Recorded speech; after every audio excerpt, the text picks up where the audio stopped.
There we go. There it is. Tech challenged. That's me. So, all right. Well, Well, welcome everybody, and we're excited to start this discussion here on Zoom tonight. So, this is all about overcoming abuse and breaking the trauma response, more importantly. So, before we get started, let me just introduce myself. My name is Dawn Diamond, and I'm the owner of Rising Dawn Yoga Studio, but I am also a certified meditation teacher and mindfulness teacher. I've been registered with Meditation Alliance International. I do a lot of work with private sessions, one-on-one with clients for life coaching, and we work a lot about moving past the trauma response. My specialty is anxiety disorders, and we are joined here tonight by my colleague Ben Kimmel. Say hi, Ben, because I know we don't have your name on there. So, okay, are you okay? Hi, I'm Ben Kimmel, everyone. I am a certified professional life coach. I've done a lot of recovery work. I've also done, I'm state certified with, well, obviously the state of New York, if you couldn't tell by the accent, but I was doing peer recovery work, certified advocacy work. And now at this point, I started staying away from the so-called public sector, dealing more privately. And I do help people when it comes to transformational change, empowerment coaching, and certainly overcoming depression, anxiety, and two, I also help people when it comes to overcoming trauma such as abuse or sexual abuse. thank you. So, one of the things before we get started, and I just wanted to mention first some ground rules. Obviously, we're going to allow space for people to ask questions. And I know some of you prefer to remain anonymous. You don't have to have your names on there. That's totally fine. So if you want to change your display, this is being recorded and it will be posted to the YouTube channel for a podcast later on. But one of the things is you can still ask questions in the chat. So if you're new to Zoom, on the bottom, if you scroll down to the bottom, you'll see like a little menu bar there, and there's something called chat, and you can just click on that and you can ask questions in there, and we'll be answering those later in the segment. The other thing is please be respectful. And this is a very sensitive topic. I myself have a history of abuse in my background, and it's something that is, for some people, the first time that they're ever actually coming forward to talk about it. So we just ask that everybody be mindful and respectful to each other here. I'm going to be sure to moderate the chat and everything and know that this is a safe place. I'm not going to let anything fly, and Ben can speak to that. He knows I can be a tough cookie when I need to be. But I just wanted to also mention before we get started about some of the statistics on abuse. I think it's important to touch on this. Um, so it said that 6 in 10 children under 5 regularly suffer physical and psychological violence from caregivers. That childhood abuse is suffered 1 in 4 by women, 1 in 7 for men that were sexually abused as children. Perpetrators to these types of crimes are in childhood. Parents and teachers are common perpetrators, believe it or not, of the physical and emotional abuse tags, while neighbors and strangers are often linked to sexual abuse. So you can see the impact there, right there. And that's why we kind of wanted to dive into this topic, Ben and I, because when we're working in private session with clients, one of the things that comes up for me a lot, and Ben noticed it too, was you start peeling back these layers of these programs, these behaviors that people are stuck in, and we find that there's trauma underneath it all, and it stems from some form of abuse. And abuse can show up in a physical form, emotional, verbal, or sexual. So there's many different types of abuse. So this is not just speaking to just one kind tonight. A lot of people might not understand even what is a trauma response. So I thought I just wanted to touch on that quickly. So a trauma response is the body's automatic protective reaction to a deeply distressing or life-threatening event involving physical, emotional, psychological changes that can persist long time after the danger passes. And it manifests as fight or flight. A lot of people hear that, but also freeze or fawn. And I wanted to kind of touch on what those categories manifest as. So, examples of fight reaction would be reacting with aggression to really, it could be very common things, and suddenly you have this visceral reaction to it, right? With aggression, anger. You also might have a need to control situations, and this is where anxiety will start to manifest and show up. The always wanting to control external things. Because when we go through abuse, and I can speak to this myself, when you go through abuse, you have no control. You feel you have no control over what's happening. So at 14, 15 years old, I was suffering with debilitating anxiety, panic disorders, became agoraphobic, couldn't even leave the house. And this was all coming from childhood abuse that I had gone through. But again, you start to look to try to control external things. And in anxiety life, that's what you're doing is, oh, I can control this. I can control this. Now, sometimes that manifests also, and I wanted to talk to that as an, could be eating disorders. That's a way that people try to grasp control of something because they felt they had no control in their life.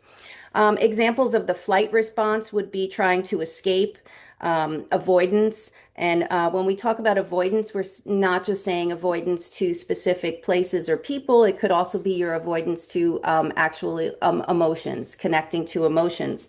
And that could be even the good emotions.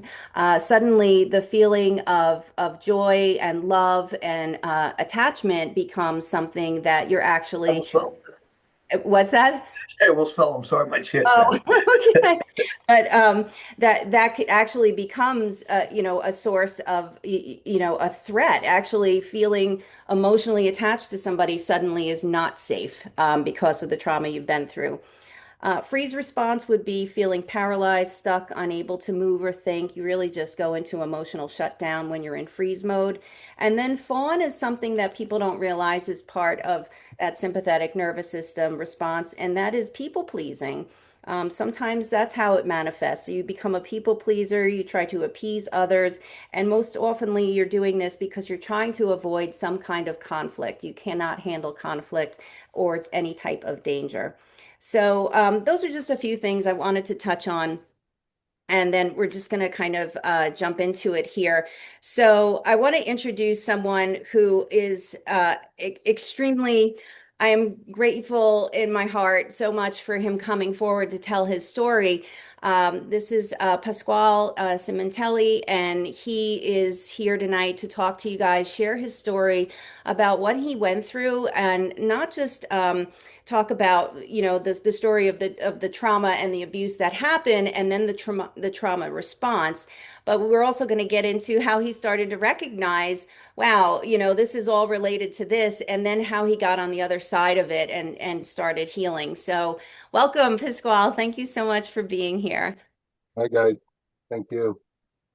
So I'm just gonna, I don't really want to make this like an interview Yeah, Q&A yeah. type of thing. I really would love to just have you speak from your heart and share with everybody exactly what you had gone through. So I'm gonna give the floor to you.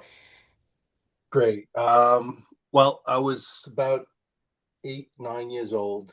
Um, you know, so it divulges like we're immigrant, my parents are first generation immigrants, came from Italy. We came here. Uh, I was just about almost 4 years old when we got here. So you had that dynamic as well because they were people who whereas, like we had talked before, I mean, I love my parents to death. They're both gone. They're not here with us anymore. But they're very, the way they grew up, there was no emotional, like, let's sit around the table and how was your day? Right. So when things happened, the simple response was, you don't talk about anything. So as that happened to me, I couldn't go to them and Mhm. say, this is what happened. Right. Because fast forward now, 20 odd years later, when it comes out, the response from my mom was, of course, she was upset. And then it was like, well, you can't say nothing, you know, Oh, which wow. which was a double, that was another like punch in the Devastating. Yeah, I'm sure. punch in the gut, because I couldn't, she was so worried about what people were going to think or say. So I And think one of the things, and I love the fact that you come forward as strongly as you do. One of the things is parents often think that these intrusions mm, reflect them. I was exactly, because it's not just about you, it's about them. What are people going to say? Like, oh my What are God. they? I'm obviously a terrible mother. Well, what? So being a mom is really different.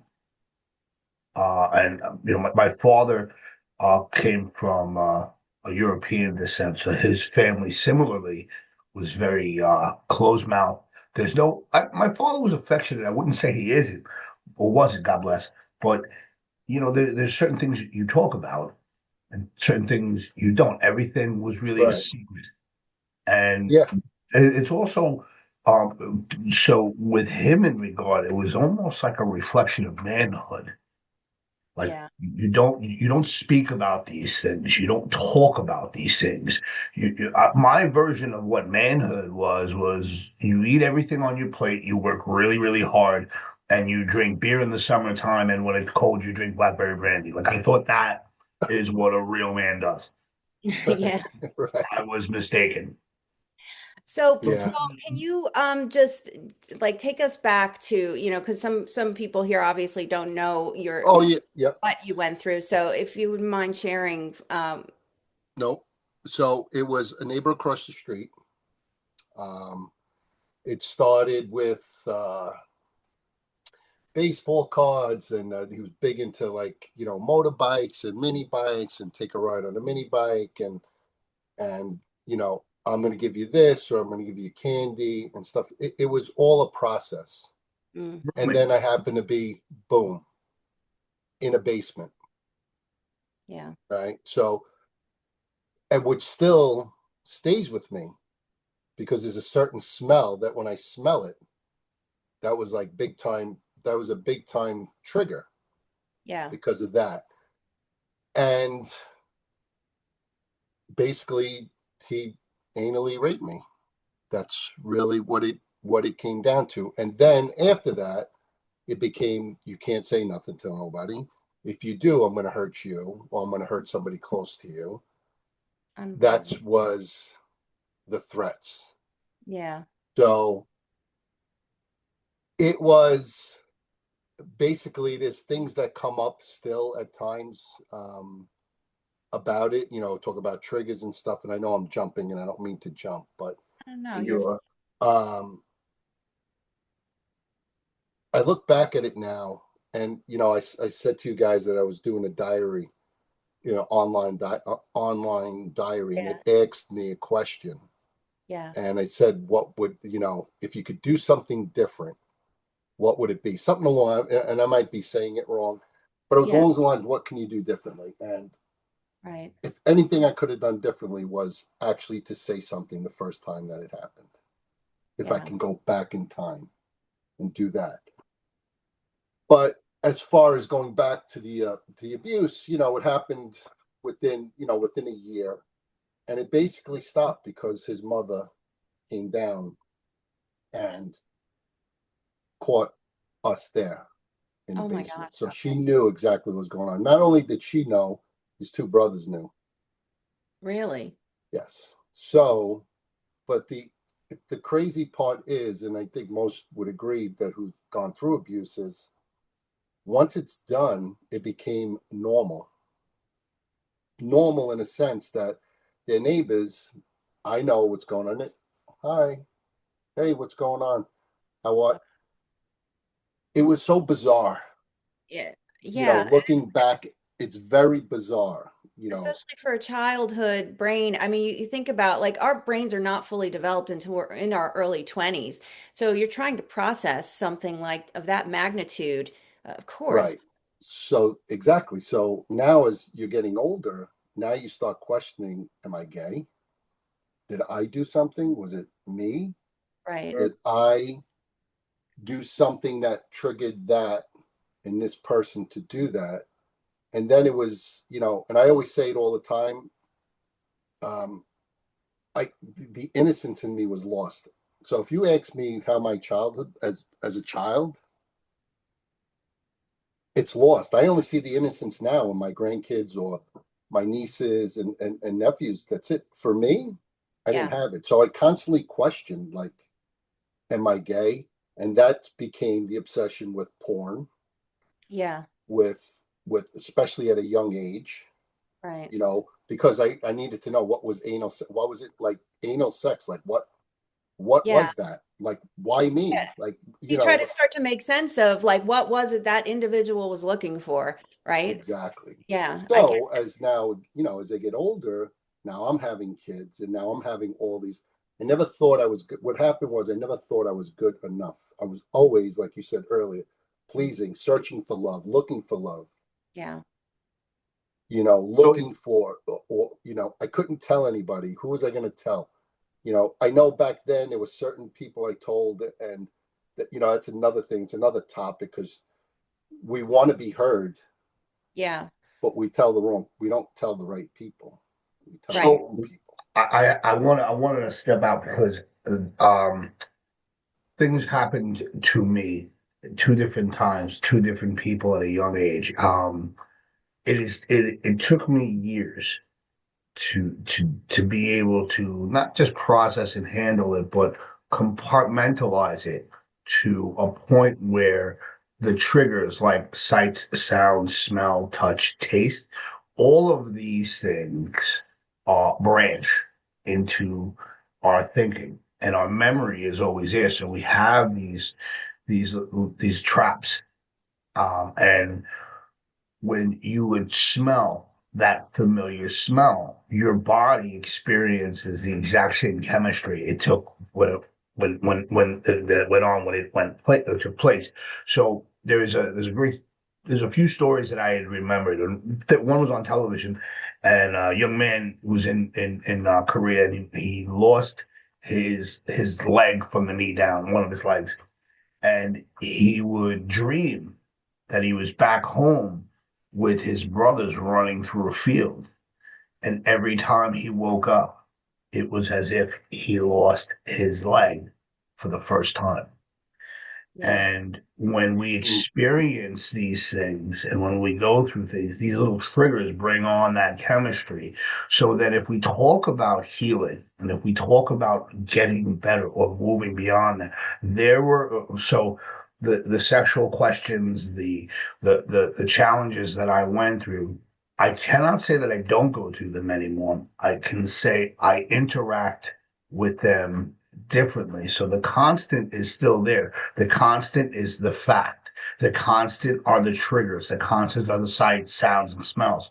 What happens is that used to trigger an entourage of different emotions. So emotions affect your thinking affects your feelings, and hence your behavior. So how do we improve our trinity? So that mind, body, soul. How do we improve that to the point where we are protected? So when a thought comes on, it doesn't have to define us. When a smell or a trigger comes on, it doesn't have to bring us back. And I also tell people, if you ever had a bad back, there are days when the pain is tolerable and it's there, but it's not as intrusive. But there are days when when you have that pain in your back and you're reminded that you have a bad back. And I use that analogy really often when it comes to trauma, when it comes to abuse of all kinds, when it comes to betrayal, when it comes to being hurt. Because unfortunately, we've all been hurt. Mm-hmm. no one gets out unscathed, right? No one gets out without a scratch. No one gets out of this place alive. How about that? Yeah. So when we start talking about these things, and I got to applaud your ability and your effort to sort of unearth this, because there is a word for that. When you were young, I want to advise that, well, you didn't have the language to speak about it appropriately. You didn't understand the language. You didn't understand the people, places, and things, and how and who to speak with. So it's great to find help. Always seek appropriate help. Right. Yeah. And that's a tough thing. But you know, Yeah, and I actually I have some resources I want to give out at the end of this just to make sure people have information on where they can go to get help too. One of the things I wanted to speak to both of you about, because I know you obviously both have a history of childhood abuse that you've gone through, but it manifests in different ways in everybody. So of course, for myself, right, I just told you, panic disorder, anxiety attacks so bad that I was literally passing out from fear on a daily basis, parents rushing me to the emergency room, not knowing what's wrong with me. So Pasquale, what was it in you that like looking back now on your life that you noticed like, oh wow, that was my trauma response coming out? What are the Oh my things God. that you were doing in your life? I mean, listen, I was the biggest womanizer in the world. I mean, but all right, maybe not in the world. I don't want to put myself in a, but and I say it in a half-hearted way, in a joking way, Right. because I can look back at it and for me and do that, but I know that I caused pain along the way because of that. So it started with you know drinking, or the porn and watching the porn. Um, uh, then it's you get into relationships because you think the relationship is going to fix you. You Yeah. think that person is okay. Well, this person's going to love me and everything's great, but it's not great, because looking back, you're not really loving who you are, Right. because you are not processing the stuff that went on. Because with me, I always say it was a light switch. I can turn that part of me down when it came up, and I would shut it down, do what Yeah. I needed to do, and then it would come up because I knew I was doing wrong. I knew it Yeah. was wrong, but yet it was my way of dealing with it. It was Right. my way of dealing with it, and always searching to have sex with a woman because I wanted to know what it was, that it was anally, that why that person needed to do that.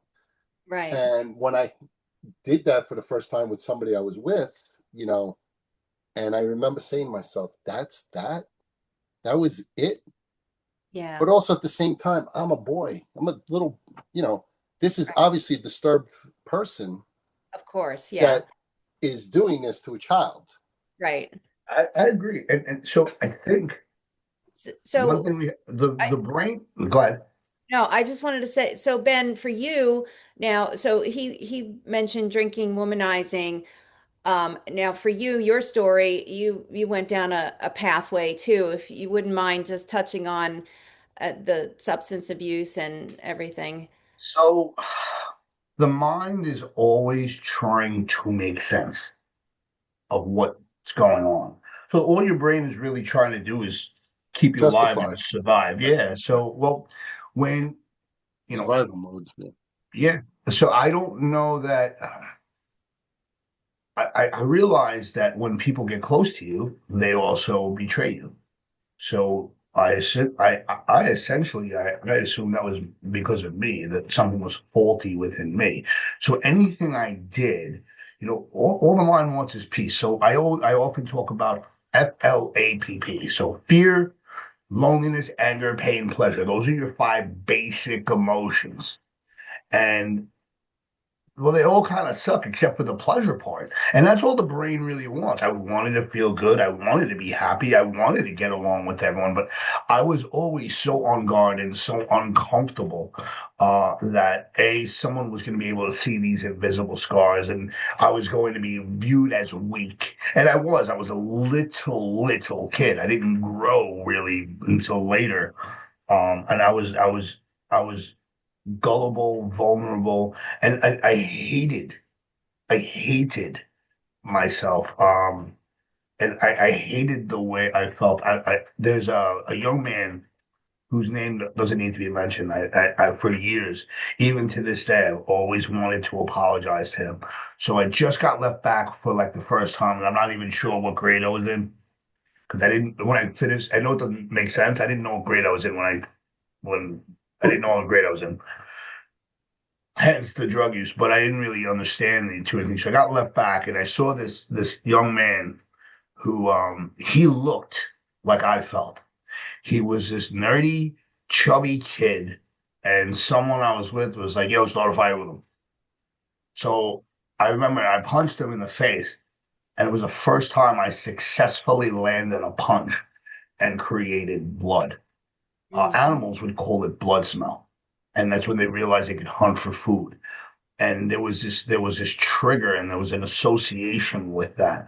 And I realized years later, not obviously at the time because I didn't have the wherewithal then, when I hit him, um, I was really hitting myself, really. And I punched him harder for Yeah. reminding him of how weak I am. And when I was thinking about that word womanizer, would I say I was the biggest womanizer? Um, I used everyone equally. I don't think women or any sexuality would have a hold on that for me. For me, I used everyone. Even quite recently, I can see how my trauma connects to misusing or misrepresenting myself or mistreating someone who is valuable in my life. How you do one thing is how you do all things. And if we look, so one of the things that Dawn and I talk about in these groups is we talk about how do we get to the thing behind the thing. I'm a very real person. I'm not one of those coaches that, hey, I do 100 push-ups before 6 a.m. I don't. I eat pretty good. I exercise, but drugs and alcohol, yes, they're in my story. Do I talk about them? I don't emphasize the things that almost killed me. I emphasize things that almost saved my life, or not almost, that actually did save my life. See, the most life-saving thing you can say to someone is hello. So we're now Pasquale. So I'm going to give you my inventory. When I first saw you, I was intimidated because you were going to be better than me, and I've never been good enough, even at this. And I have a track record. I have a track record. I've done amazing things in the mental health world, and I saw this man, and you are very much a man, and I saw how brave it was for you to sit and talk about what happened, and I felt that feeling again of Yeah. that kid, and I just wanted to punch it. I wanted to punish it and make it go away. The difference between me now and me then, and even this is a recent growth as well, is I realize the channels or where this comes from. I realize the thing behind the thing. So when you say things like, what would I say to that little kid? When I do classroom presentations, I let that kid out and I let him Mm. speak and I let him tell the story. So I'm going to offer to you right now that 8-year-old version of you was able to find his voice because you spoke. Yeah. And because you spoke, that 8-year-old version is less afraid and less pain. Secondly, is rekindled with purity. And we found that youth. And I'm really fighting back a lot of tears right now. But you really need to understand who you are as a human being. Forget about being a man, because that manhood shit, that's why we womanize, because we laugh about it because that's what makes us a man. No, no, no. I can tell you exactly what makes you a man. The fact that you stood here humbly and honestly and said, this happened to me. in a way that I would say 99 or 98% of the population could Yeah. not do.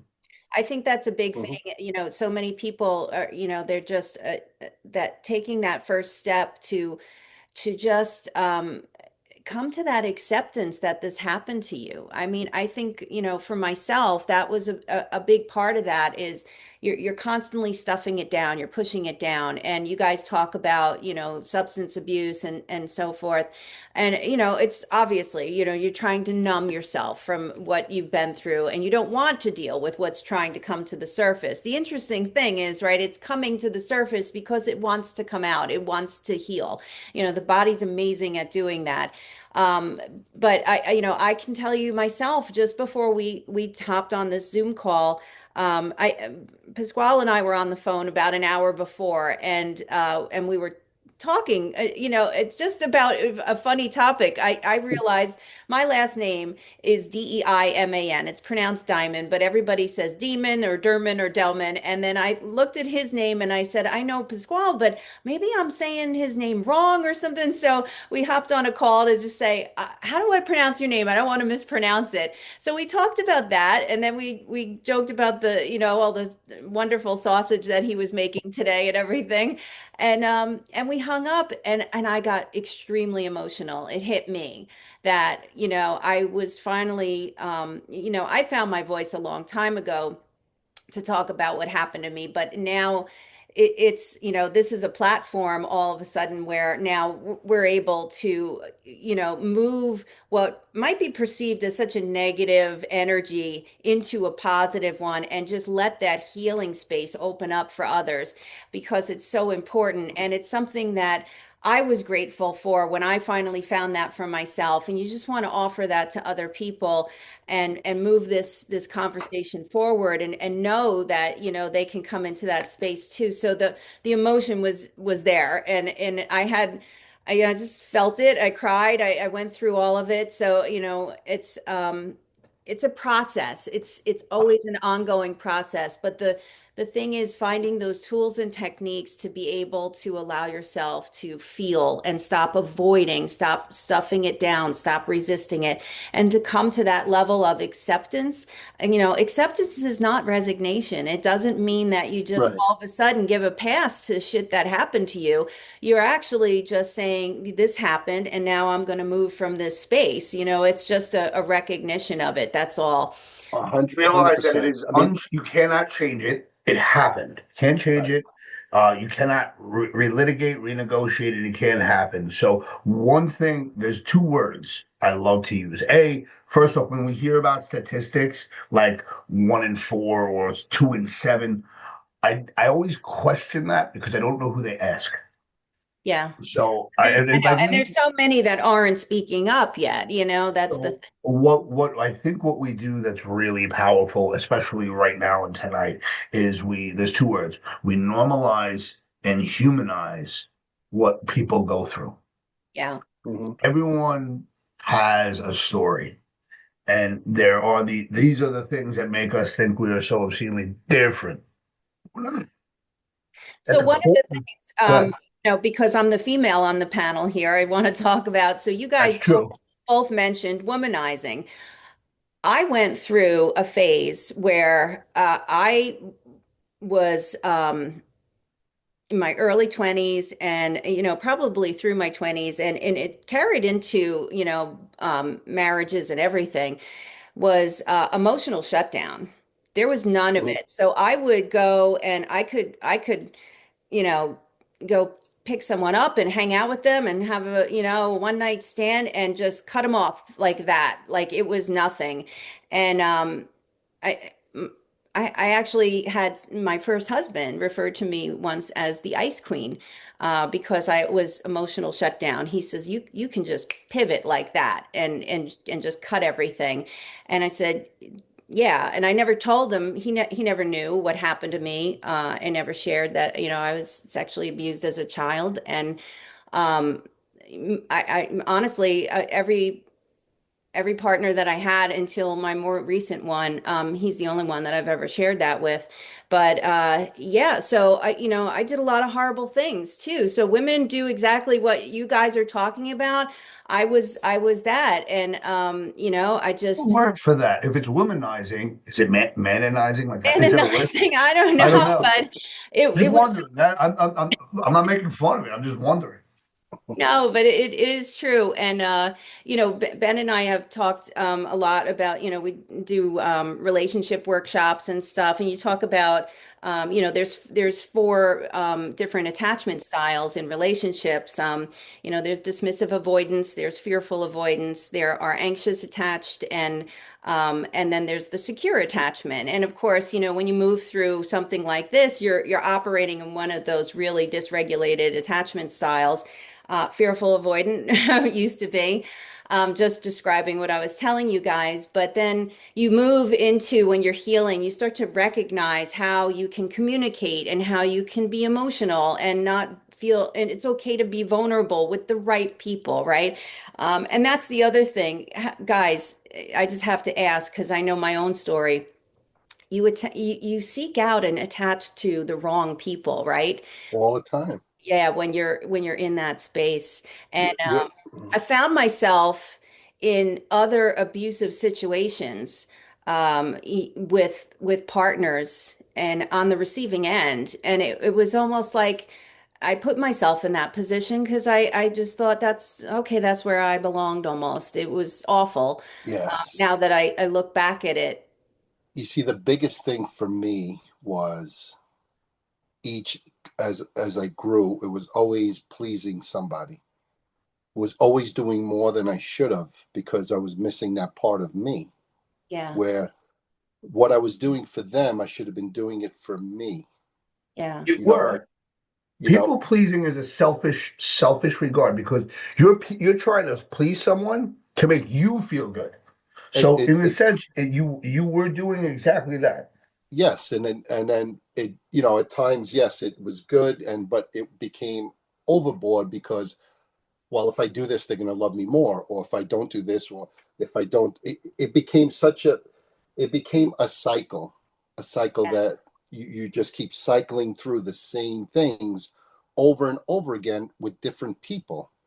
yep, And then the rock bottom was my second divorce, where I knew that this is when I knew, this was 2020. This is when I knew I had to, this is where I knew I had to I cried for months yeah, because it took awareness, it took mindfulness, it took accountability, took responsibility, it took, being secluded and just diving into books or talking and getting therapy and getting help and, you know, talking about, just like you had said, mentioned, Dawn, you're starting to feel comfortable of bringing stuff out because you start to recognize now different aspects and you look at people differently when you're open.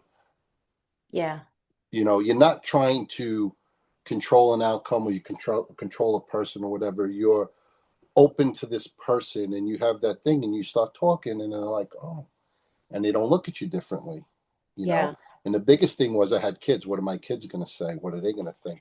I'm glad you brought And that up. I was going to say parenting comes from a whole other mindset now when you experience trauma and abuse at a young age. Yeah, go ahead, talk about yeah, that. and then as my kids are getting older, I'm like, well, where are they? They couldn't sleep over. My daughter couldn't sleep over anywhere. My son couldn't sleep over. He was, there was a neighbor at the time when I was married, and great guy. They were great people, but I'd come home and I'm like, where's Vito? Yeah, Oh, he's over there by Doug's, and I'm like, what's he doing there? And I'd go over there, like, I'm like, you got to come home yeah, because in my mind, this is right. in my head because I say today, and violence is not the key, obviously, but hopefully, let's not go there. I just knew Yeah, that this is what in my head is what's going on. yeah. I had. So go ahead, man. I apologize. No, that's all right. This is the first time for us three working I together in know a it's room, fine. so we'll It's get it. okay. But I had biased projections, is what I will call them. Yeah. My bias has taught me that this is the way life is. Um, I victimized good people. I was married twice. Although I have my differences with certain people in my life, I can say that I hurt really good people that were open to being there for me, and I didn't trust that. Right. Yeah. Yeah. And you And, don't and trust yourself. You don't trust yourself Right. to be vulnerable. That's the big I, thing. I don't know if I didn't trust myself. I think that one of the challenges I had felt is eventually people are going to see who I really am. And they're going to realize that I am either flawed, faulted, or like somehow diseased. Mm, And that they're eventually not going to like me, let alone love me. And when you become addicted to passion, and when you become addicted to a relationship that goes a certain now, life changes, people change, relationships change, intentions change, interactions change. When that changed, I saw that as a threat that mm, eventually I am going to be hurt or left. And I never felt comfortable. Yes, and I didn't feel comfortable with my own skin. I never felt comfortable with other people because sooner or later you are going to hurt me. And until I learned how to protect that little kid, until I learned how to speak forward, and I still struggle. I'm a very real and honest person. I still struggle, but until I learned how to protect that response or the trauma bond, like one thing, someone mm. would say, well, if it happened and you knew you didn't like that, why'd you go back? Why'd you let it happen more than once? And I think that's such a great, terrible, best worst question ever. Because was I groomed? I don't know if I want to associate that word in my story. I want to realize that this was a person that was known and trusted, both of them, and they were looked upon with love. And I was supposed to regard them in a loving way. Well, then if you love someone and they love you, then they do this.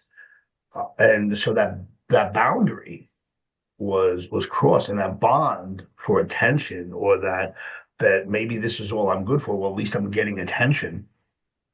Yeah. At least I'm getting some sort of affection, which was inappropriate, came up, and it really does. It mutates the way we see things. It affects the way we interact with people to the point where after my second divorce, I realized when I get married again, because I will get married again. I think I will actually. I welcome the challenge, or either that, or the definition of insanity is we do the same things again and expect different results. I don't know. Maybe I am insane, but I do believe in love, and I do believe that there is this right counterpart for me. But at this point, I do know that there's a lot of work that I have to do on myself because I don't want that fight or flight anymore. I don't want to mistreat or hurt or victimize a good person because I've done that. And again, that trauma bond. Like, well, why did you do that? If this happened, then why? When we talk about obsessive compulsive addictive behavior, like people would say, well, if you feel so terrible after you drink and you get drunk and then you get sick, why would you do it again? Well, the mind is a funny thing because the mind's like, well, maybe I did it wrong. Let me try this again. But One of also, the things, Ben, I wanted to ask you about that because obviously you've done a lot of work with recovery with people and substance abuse and sober coach. So you know, having lived that, right? You've walked that life. Most of the time, we talked about how you're trying to numb something, right? So, how often would you say, now that you're on the other side of things, when you're working with somebody as a sober coach, how often does it come from all the time. the fact of trying to Literally numb almost all the time. Or abuse? literally, so sexual abuse or sexual inappropriate or promiscuity there's always something there. And again, we're trying to feel good. We're trying to do something that makes sense. I spoke in this rehab, and the natural thing people say is, "Well, I fucked up." I'm like, "Well, when you fucked up, tell me what that means." Well, I fucked up because I drank. I'm like, no, you didn't. You did something that made sense to you. So when you have this abuse, or when you have this trauma, when you have this background, you do things that make sense to you because your brain just wants accountability, doesn't want to be so confused. This makes sense, even though it's terrible. It Yeah. makes sense. So I've sat with people, I've sat with men like being a tough guy is a something I used to want to be. I've learned that I am not tough. I don't want to be tough. Being trying to be tough almost killed me. So That's I'd rather ego. be not so tough. But I sat with this man, and this was when I first opened up, and he had these tattoos on his chest, and revenge is mine, saith the Lord, and he was a bad man. Like he was this tough guy, and I remember speaking to him, and he just spoke in this rehab that I was in at the time about his story, and I just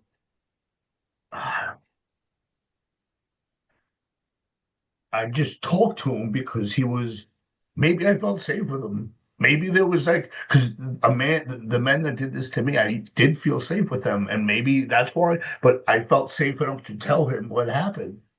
And the way he put his arms around me and hugged me, it wasn't sexual, but it was relieving. It was just so good to have someone say, "It's all right, kid. It's all right, kid." And I felt confident, like he would not let me go through that again if he could, because that version of him would beat and punish that Mm. man. Like I'm looking at Pasquale, I'm thinking about myself, and I'm like thinking, well, is this guy still alive? Because there's a part of me that wants to find him and explain myself to him, and his brothers and his mother and whomever else is related to him, and that's just because I have that feeling. But Yeah. And that's that that reaction of aggression. That's that fight response a again. 100%, a Yeah. 100%, and all I really wanted more than anything, my entire life, I just want to be happy.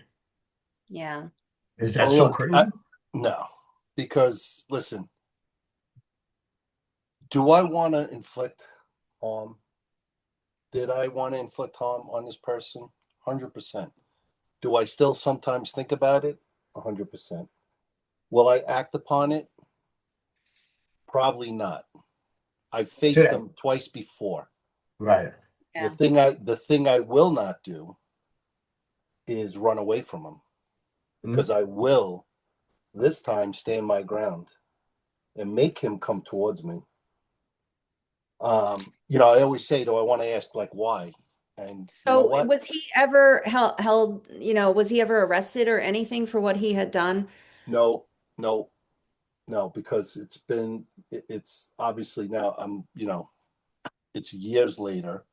Mhm. No Um, statute of limitations on that. I think the statute, well, that's another interesting question because I'm just It, going to touch on it. I'm going to try to find out what the laws are here now. And Chris, who's changed, he's doing something about changing the statutes in his state.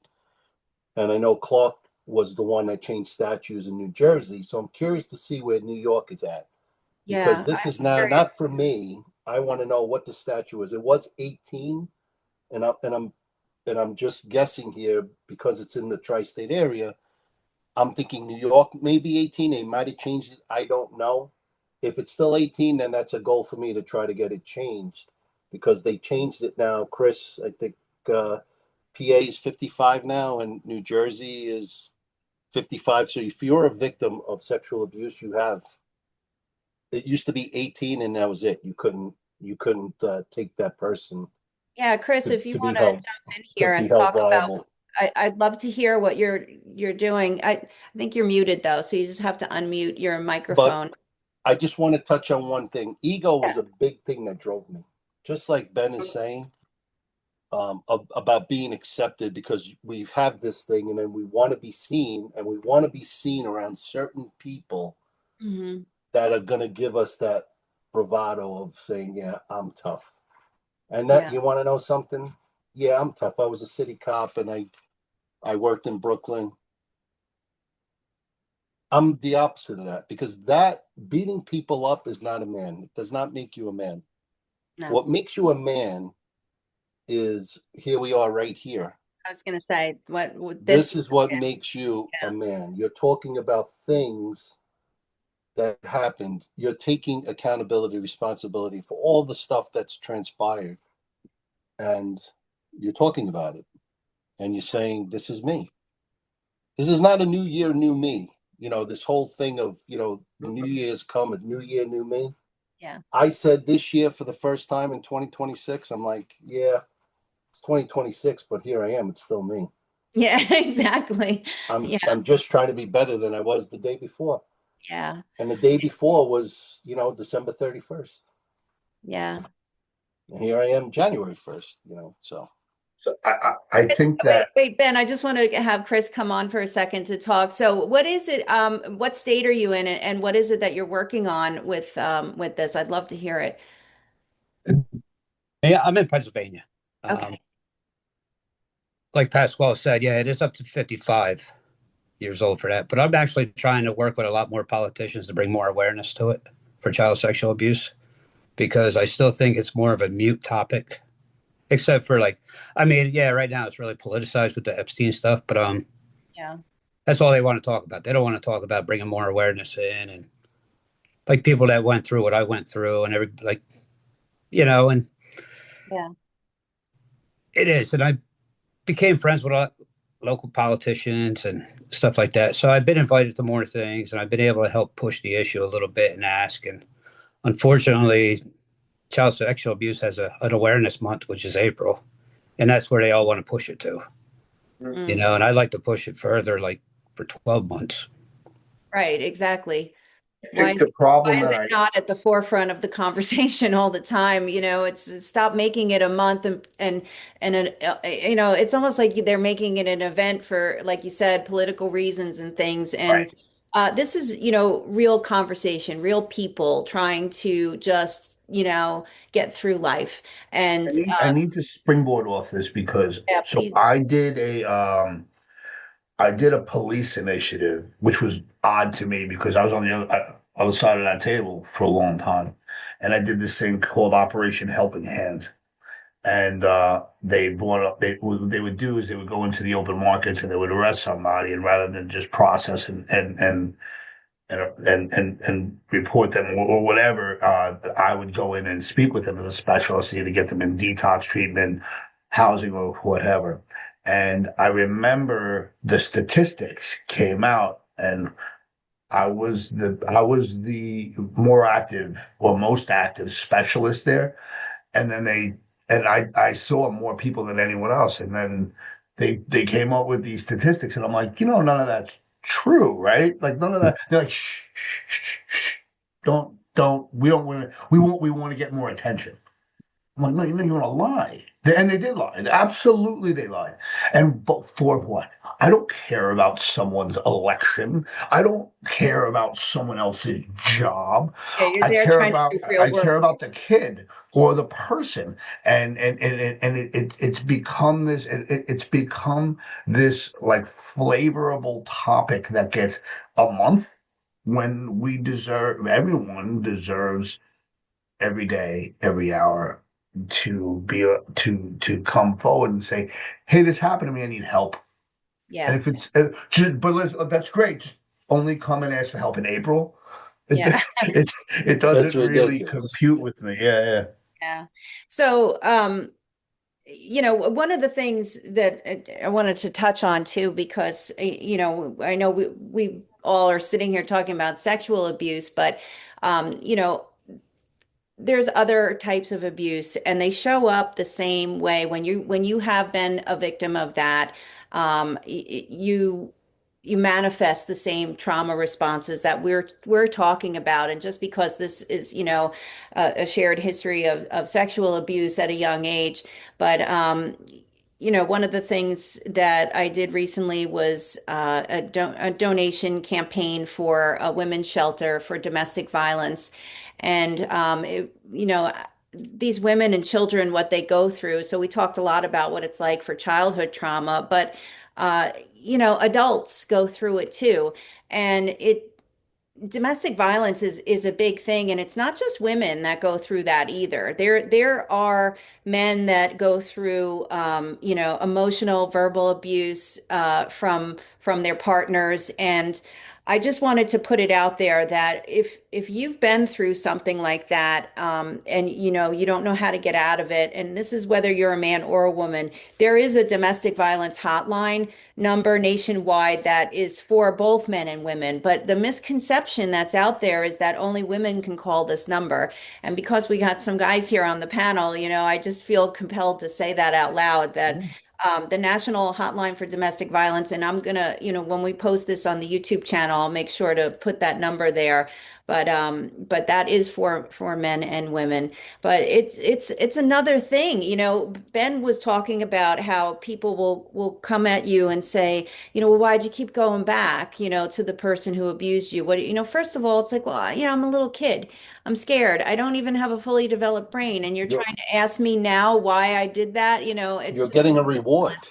That's yeah, it's people don't understand. You're a kid. You're getting right. rewarded. That's what you're. And right. And you know what, having been a police officer, I'm sure you saw this a lot with domestic violence calls.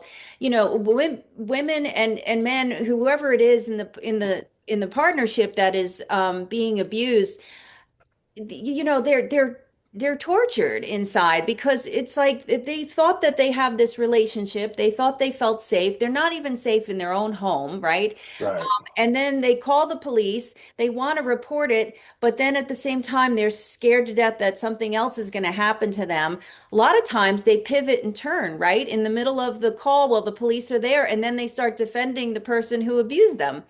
We've gotten jumped on by women who called. You can't Yeah. arrest them. You put them So in. it's well, that's why the state changed the law, right? So if it's domestic dispute, the state picks up the case, because you have spouses that'll say, well, he didn't mean it, or she didn't mean it, or something like that. By the way, I did look it up, and first degree statutory rape, there are no limitations in the state of New York. I just looked that up, for whatever that's worth to you. And I would love to be a support to you, or to you as well, Chris. And I could drive Thanks. to Pennsylvania, but Thank you for I looking think that I up. think I think one of the things that now that I'm remembering, it was I was in rehab, and I was the first rehab I was in. It was an adult rehab, and I was young. I was 17, and I was called the kid.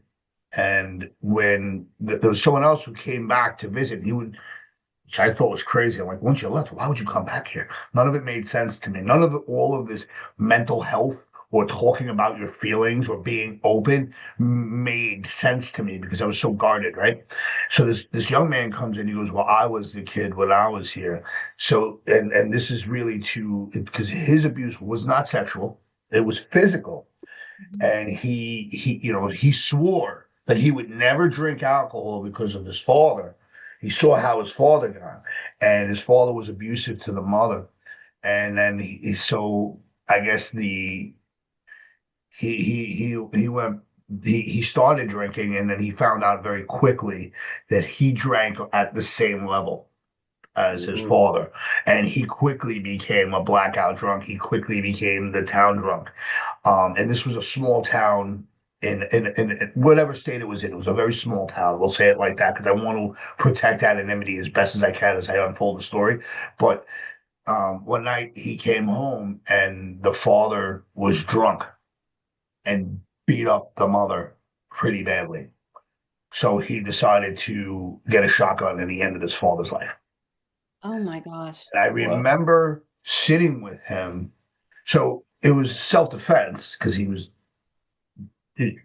beat the mother up pretty bad. It was self-defense, but the police in the neighborhood knew the father. I mean, it's not like when you live in a big neighborhood. If you're that big of a drunk, people know you. You Yeah. know. Yeah.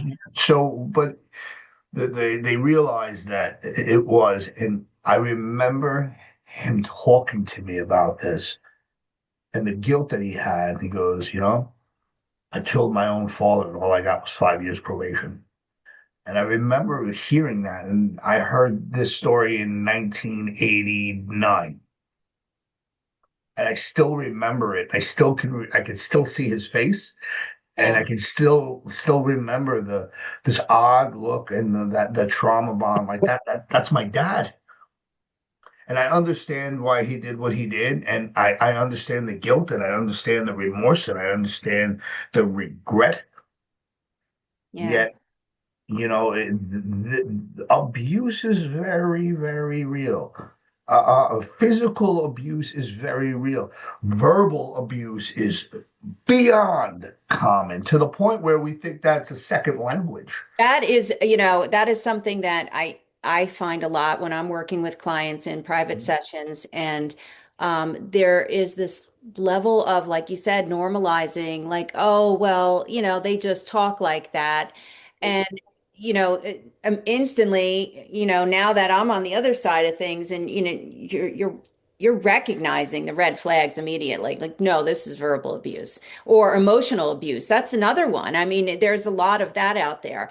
And it's something that it's really hard for them to become aware of. But it's kind of like we were saying, you get stuck in that pattern of, just like you just stuff it down and stuff it down. So it becomes like, oh, it's not that big a deal. And I think a lot of people go through that, whether it's verbal, emotional, or physical abuse as adults. So this is not just little kids that, have trauma response and have to move past it, in their adult years. You're talking about adults that get into situations they don't, they didn't seek that situation out for themselves, but they found themselves in it, and then they try to do the best they can in that moment. But you're locked into, again, that very primitive area of your brain. Of course, neuroscience is my thing that I work with clients, but that amygdala in the back of your brain there, that is your that's your fear response. And when you're locked into operating from that, you're very limited in your analytical thinking, because you're just moving all your neural pathways are operating from there, and nothing is in this frontal cortex lobe, which is where you do your analytical thinking, your critical thinking, your problem solving. So, when people say to, a woman who's in an abusive marriage, like, well, why does she keep going back? She should just leave. Yeah, it's not that simple. There is actually a whole neuroscience behind why she's operating in this pattern. And listen, you're doing the best you can. So if anybody is in that situation themselves, I just want to tell you first and foremost, that you're doing the best you can with where you're operating from in your brain. And we absolutely can move past trauma response. I'd like to shift the conversation to that. If we could talk about a little bit about the types of practices and things that work. So trauma response, we talked about, right? That fight or flight, also freeze and fawn. But one of the things that we can do is, and you guys all mentioned it at some point, was be aware, right? You start to become aware, and awareness is everything in life, because you can't fix what you don't know, right? What you don't see. And once you see it, you can't unsee it. And then you're kind of in that sticky place with, what do I do with this? So there's lots of different practices and things that can help with this. So, of course, in my world, I work with mindfulness and meditation as a practice to foster awareness, and then also to rewire the brain, neuroplasticity, get out of those neural pathways that keep you in that perpetual loop of operating from, hurting people, like you said, or shutting down and avoiding emotion, or, drinking, overeating. That's another one. Eating disorders, whether it's, anorexia, bulimia, or overeating. They're all neural pathways that you've kind of locked yourself into, because you have the stress response in the body. It starts to come up, and you go, okay, this soothes me. And you're looking for that dopamine hit, that serotonin, to calm yourself down, and you get it from the food. So then it becomes this groove in your brain that goes, stressed, I eat, or stressed, I drink, right? Stress, I go out and have sex with lots of people. So in my world, what I work with people is how to rewire that neural pathway. How do we get from the stress response to a different outcome rather than, that particular thing that they're doing. So for instance, with overeating, just to, give an example, we would say, okay, so we're aware that there is stress arising in the body. We kind of feel into the body, give a moment to see what that feels like. And then we say, okay, we're not going to take away the cookie that you want to go eat to make yourself feel better, but we're going to do just 2 minutes of breath work, of diaphragmatic breathing, or mindfulness practice, or a meditation type of practice. Many different styles of meditation, by the way, not just one. A lot of people think that. But, and then what we do is we give that 2 minutes of breath work, mindfulness, meditation. And guess what happens? The body switches out of fight or flight and it starts to come into that nice rest and digest, and the dopamine comes on, and your body is saying, okay, it's already starting to calm down, but that old programming is still saying, nope, I got to eat the cookie. So you have the cookie. And what we do in this practice over time is we rewire, and eventually the body gets so excited about the dopamine hit that it gets from the breath work, from the mindfulness, the meditation. Eventually the wanting the cookie just drops on its own. We don't have to do anything to really change that behavior. And it's fascinating to see how neuroplasticity works, but it's also amazing that we can rewire our brains. So for me, I just wanted to say, like, that's a big one. I agree. I think one of the reasons why you and I have intertwined our practices very well is so I focus on transformational coaching. So the truth is, yes, you can teach an old dog new tricks. You can learn anything you choose. The mind is a really, really interesting thing. If you read The Power of Habit by Charles Dewey, which I had it somewhere and I can't find it because I was going to hold it up. But so you go, it's almost like a loop cue and reward system. So I understand. So drugs were my reward. Food was my reward. So when I didn't eat carbs for a while, like I didn't have like ravioli or like mangold for like a while, and I was like, and I would see it, it was like, oh my God, But like you can learn to give yourself a new reward, and eventually it does. Your mind does pick up new habits. So when we talk about transformational change or coaching, a lot of what we're going to talk about is, well, how do we change? We have to know what we want to change. We have to know what's behind that. So once we start to identify these things, once we start to practice mindfulness, we can start to put in work and effort and say, okay, I was doing this. What replaces this? What new loop, cue, and reward system can I use? Right. So people spend their lives running away from things, and I understand running, but running away from things will get you back to any port in the storm. We want to run towards, not away. Running towards something gives you a goal, a destination. So once we become goal oriented, a lot of what we do together in our workshops, and we're going to start to explore bigger workshops soon, but it's based on basically cognitive behavioral therapy, which I think is really, That was really, next on my list. I yeah, was it's going to bring that it up. is the most effective therapy in my professional and humble opinion. So, change your behavior, change your thinking, changing your feelings, and all of these. It's really simple. Yeah. But when you're faced with that first step, it's amazing how intimidating it is, because the change itself, even though you want it, it doesn't make sense. Because again, the brain goes to what it knows. Like when people told me in Yeah. their rehab, how I fucked up. No, you didn't fuck up. You went to something that made sense to you. This freedom doesn't make sense. Most people don't realize that they are their own prisoner. They are their own warden. They can either give themselves freedom or they can hold themselves captive. And I say this knowingly and full and well that I've done this to myself. Let's see, I'm 53 years and change. So I've done this for about 53 years and change as well. Even the person who realized that we have biases, emotional and psychological biases, even that guy was like, I have them too. Once we start to realize we have these things, there's no law. that says we have to be sick. There is no law that says we have to be miserable. There's no law that says we have to be a victim. So once we start to say that, we start to realize seldom are there victims and more often are there volunteers. And I volunteered for some of the abuse. And do you know how many years? I don't even think I've ever verbally said I've written that. I've never Can you verbally clarify said. that for people who are listening? Because I don't think they're going to understand what you're Oh, getting there to. were not just sexual abuse, but there are times where I volunteered. You abuse to yourself, you're saying, yeah. Yes, I volunteered, and I put myself in harm's way, and voluntarily put myself in abusive relationships. Please give me the attention. That people pleasing thing. I remember I had a business and I was buying lunches for the guys that I work with, and I didn't even like these people.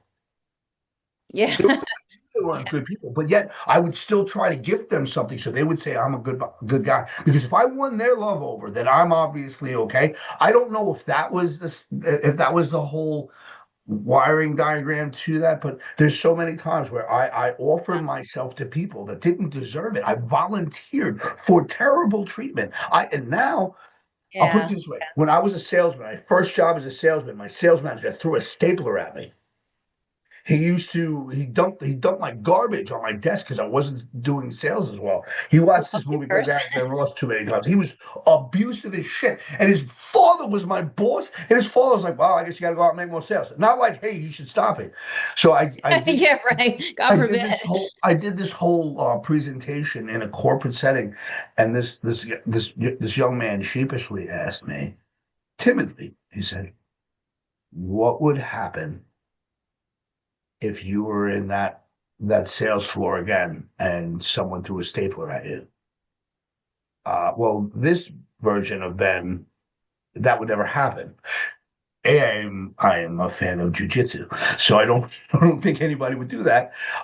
This version of Ben isn't small. This version of Ben is not afraid or But he has a intimidated. voice, and I think that's the big thing Well, that comes well, out of this, right? Is you get on the that's other it. side of that, is you start to find your voice, and then suddenly you know how to set effective boundaries for yourself, and That's then why I'm saying this yeah, version of Ben, like I started when I got into jujitsu, I realized I didn't want to be afraid of people, physically afraid of them. When I got into taking care of myself and going to the gym, it wasn't just, I felt better. When I started to realize, wait, I'm not this little puny person. The first thing I had to do, and this is in my own recovery, I had to kill the narcissist within.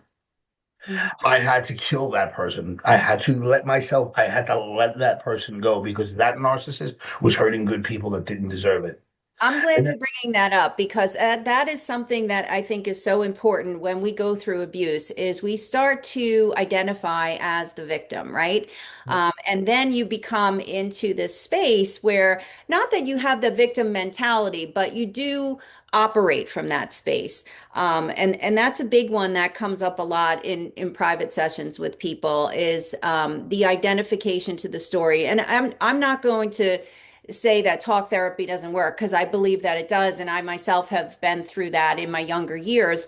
But there is a time and a place for it. And then there is a place where you have to start to become aware, there's that word again, that you're re-identifying with the story, right? Of this is who I am, this is what I went through. And now it becomes this self-identification again. And it's not that you're just you think that you're in a space where you're healing from it, but you're re-identifying and you're keeping yourself in that loop rather than stepping forward and out of that perpetual cycle again. And I find that that comes up a lot with people is we have to kind of peel away those layers of, well, who is it that is identifying with that? Is it still that scared little child inside of you? Or is it now, the adult who's aware of that? Because as the adult who's aware of that little child inside, what do you have to start doing, right? You have to start Yeah. parenting yourself. Squall, I'd like to hear from you talk about that a little. I mean, it's perfect because I would say to myself, well, you know what? I got abused, so I justified it.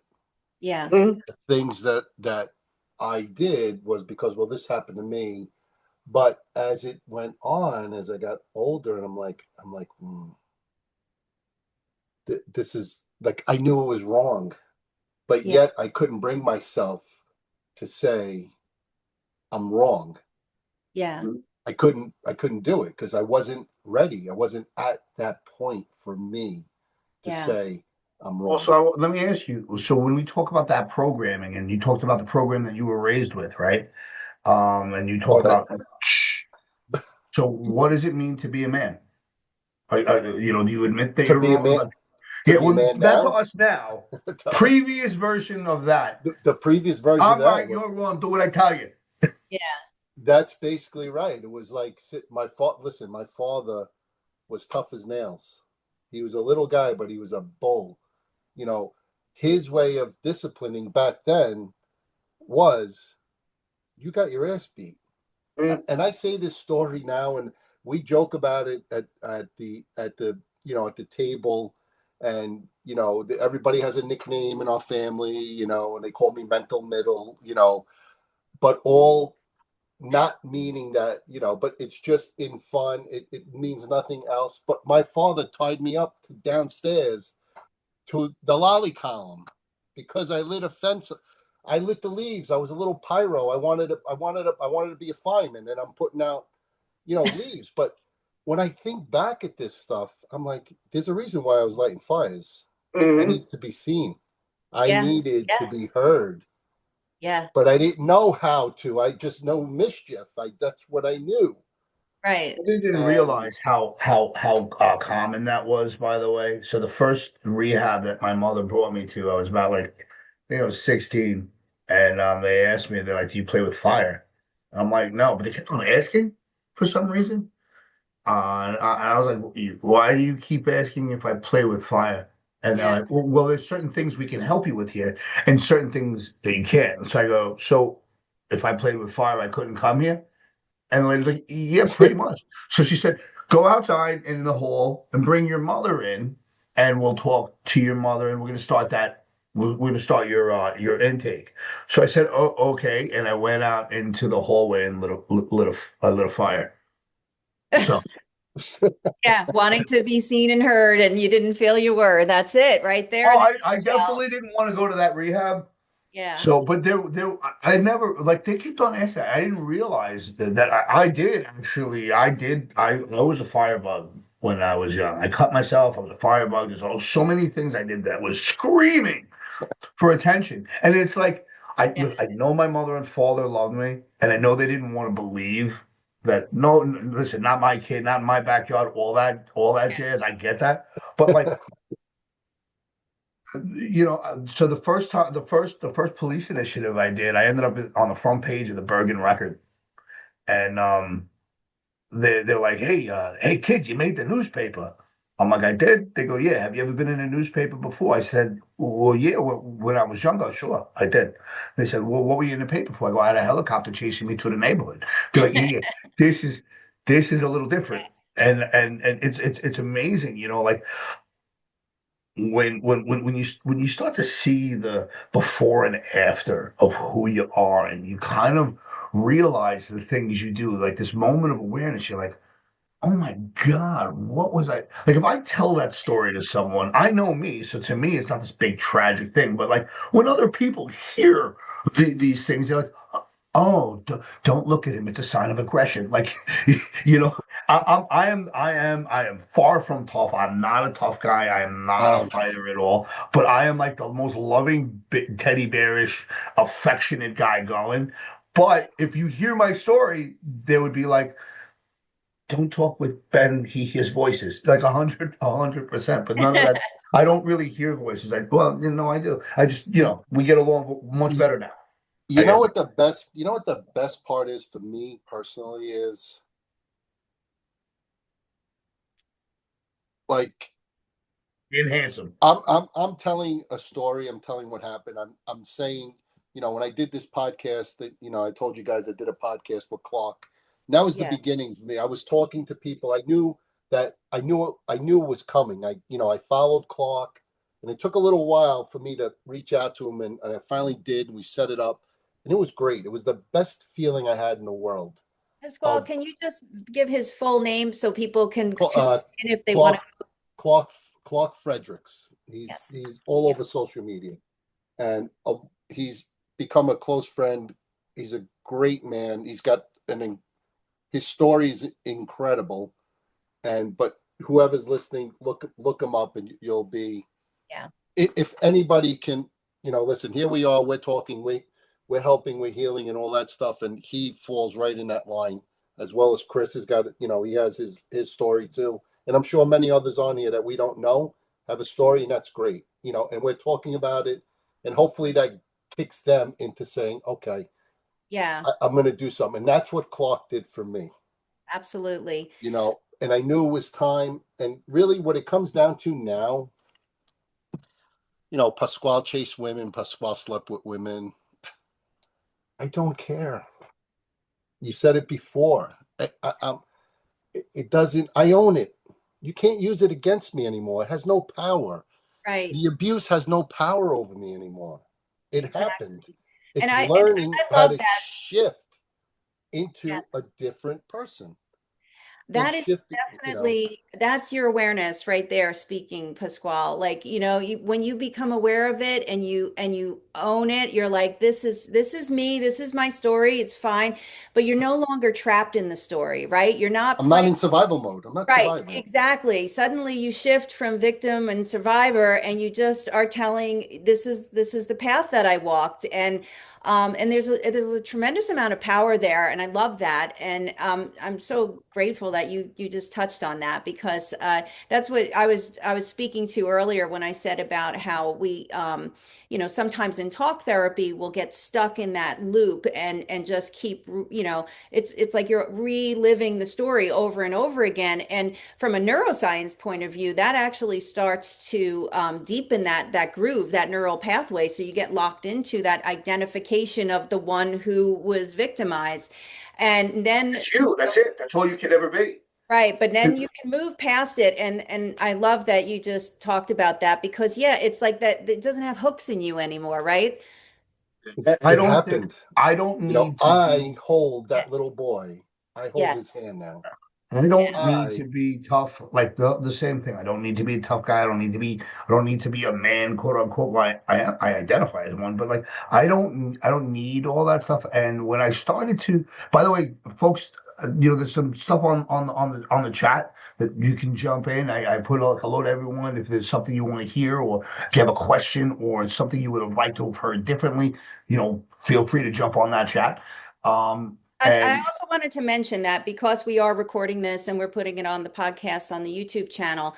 So if you're watching this at a later date, obviously you can't put stuff in the chat, and that's fine. But please, put some comments if you want to ask questions of myself, Pasquale, or Ben, and we're happy to answer them for you. Of course, we're going to have all our information posted too if you want to reach out privately and just get in touch with one of us.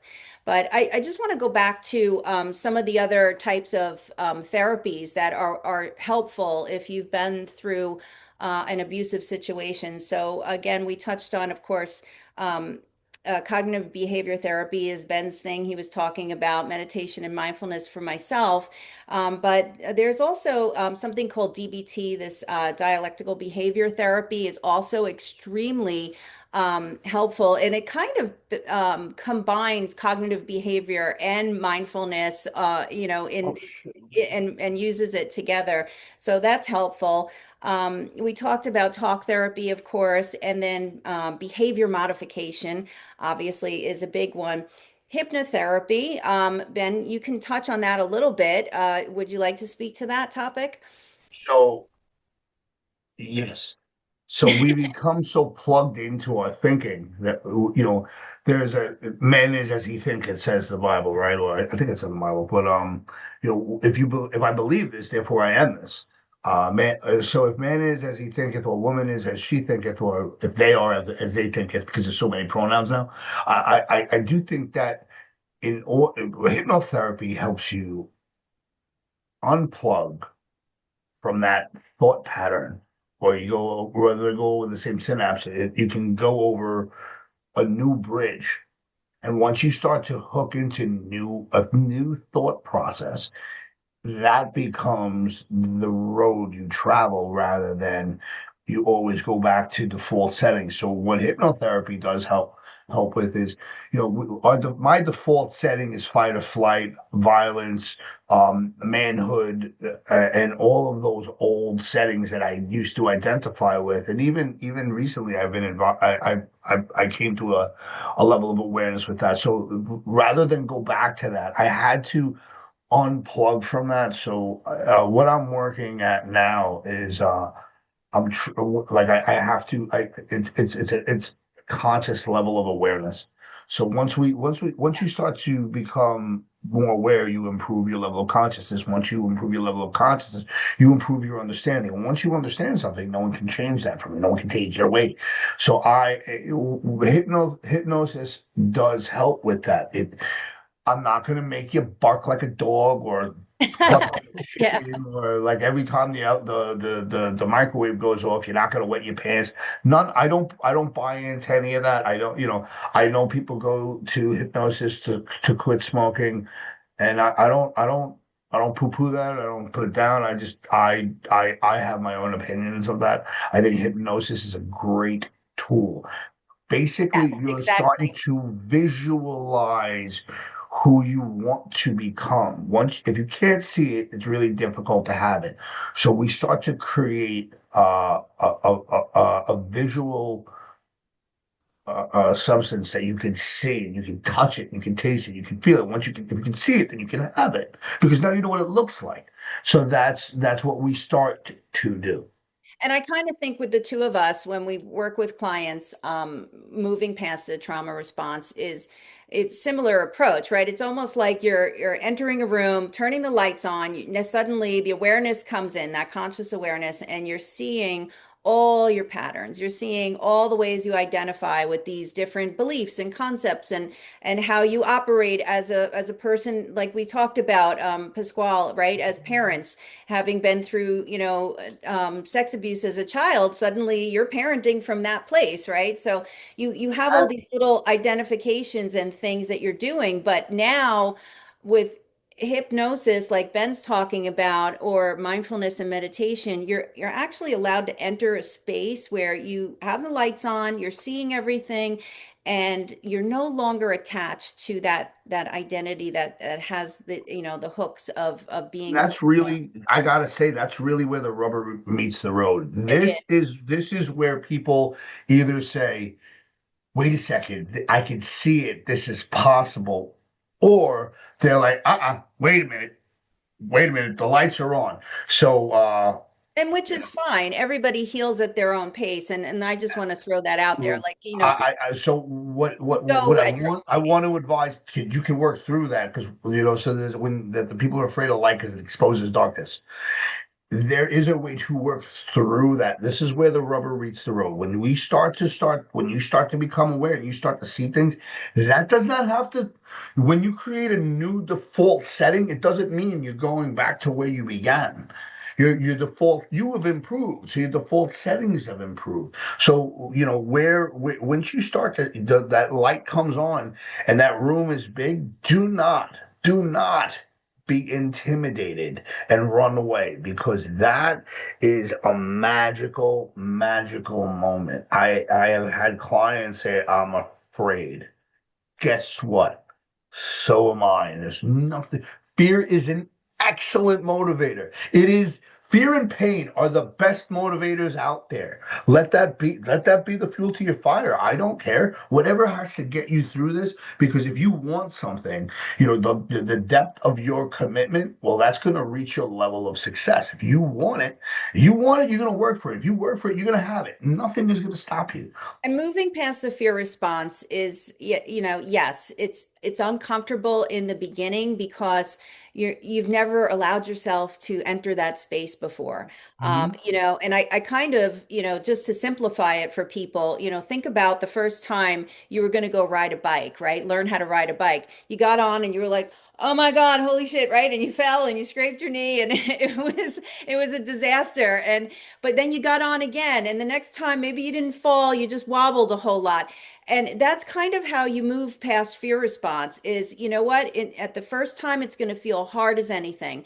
And it's going to feel hard again the second time, but maybe not as bad. And then eventually you're going to be cruising along on that bike and you're going to go, this wasn't that big of a deal. And that's what it's like for the three of us sitting here, and Chris, I'm sorry, we should ask you about it too. But when you're on the other side of moving out of that trauma response, you kind of look back, right? And you say, that wasn't so bad. Like I don't know why I got stuck in that for as long as I did. But it's a beautiful feeling when you come into that. And that's kind of why I, felt so motivated to do this with you guys is because I wanted people to realize, listen, you don't have to stay there in that space of reacting to fear and feeling like a victim.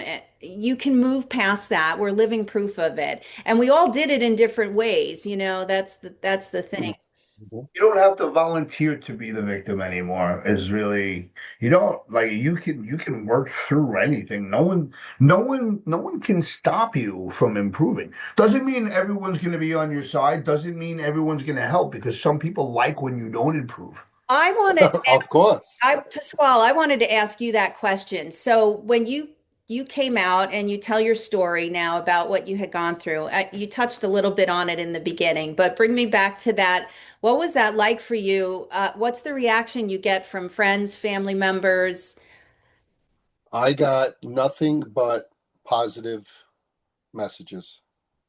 Complete opposite of what I was scared There you go. of of saying, "Oh my God, they're going to think of this of me, or my kids are going to be upset." Meanwhile, my daughter knew, unbeknownst to me, because her mom, my ex-wife, had told her, Okay. and I didn't know that. My son didn't know, but I was so worried about them.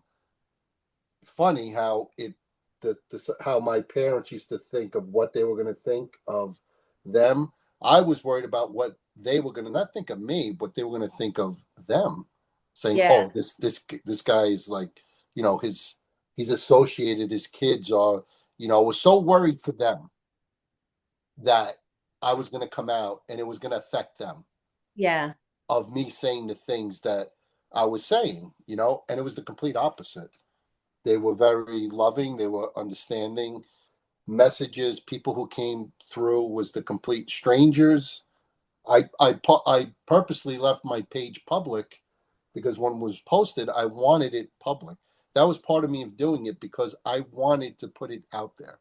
Yeah. I wanted men like me to see that here I am talking about what had happened. Yeah. This is me. Yep. Here I am. I love them. And Thank you.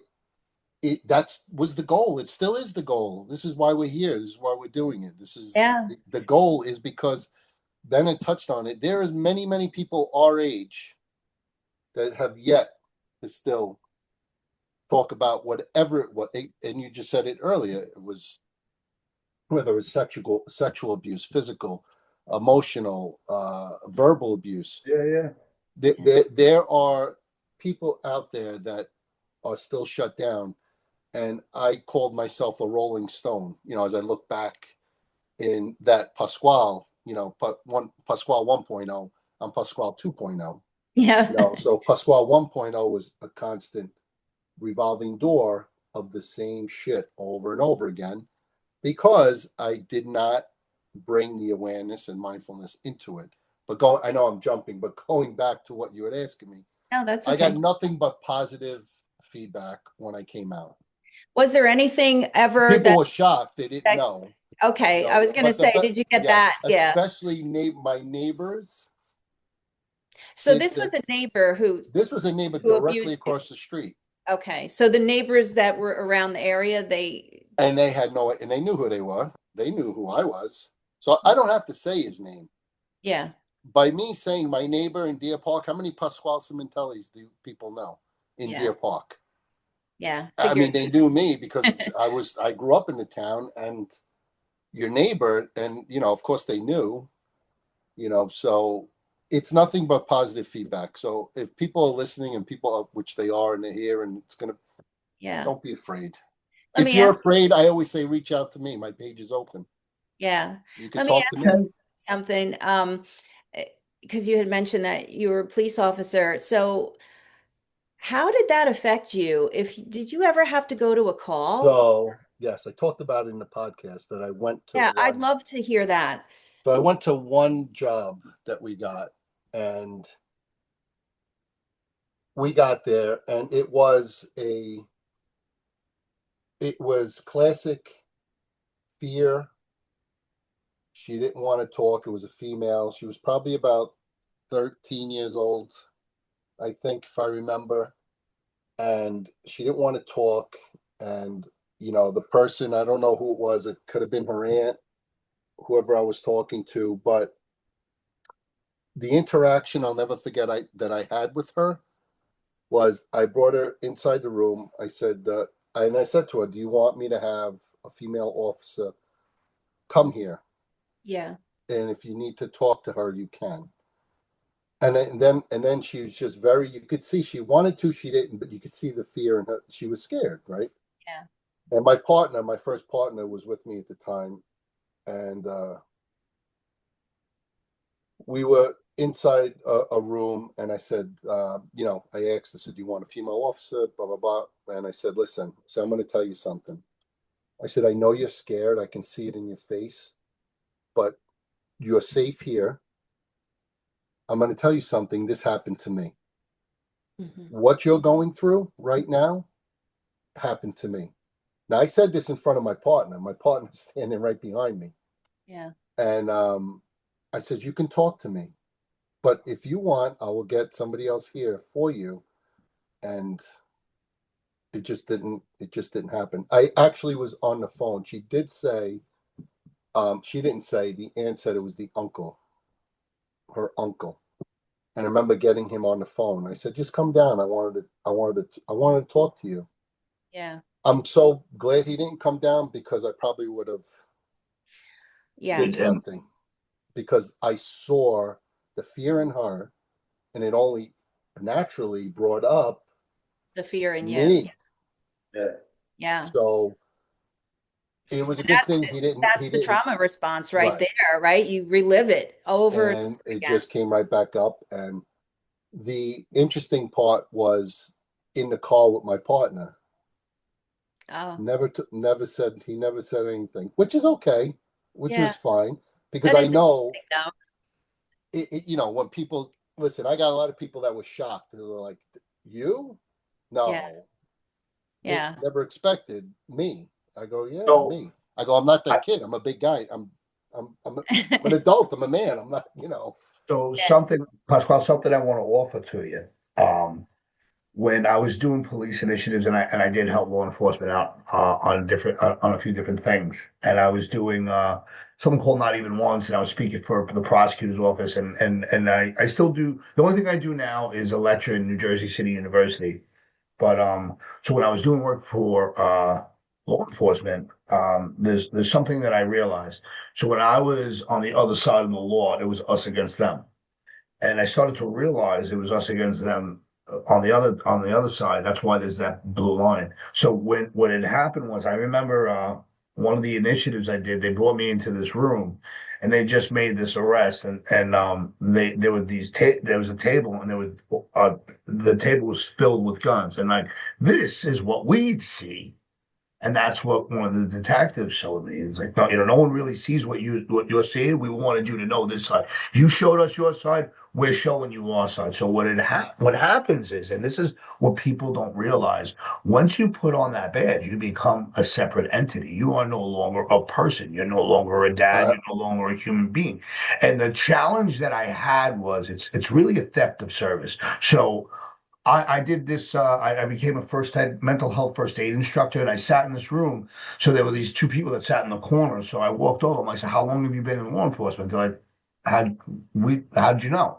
I go, "Because I know for a fact, because you sit with your back to the corner, you know where all the doors are. I watch your eyes. You see everyone coming in and out." And they're like, "How do you know that?" I go, "Because did you see where I sit?" And they're like, "Do you know where my eyes go?" Listen, clean and sober since April 1st, 1991. I still wipe my fingerprints off things I touch. I'm Yeah. not worried about it, but I still do it. But so what happens is the theft of service, which happens with abuse of all kinds, or with you in your position. See, I remember a friend of mine.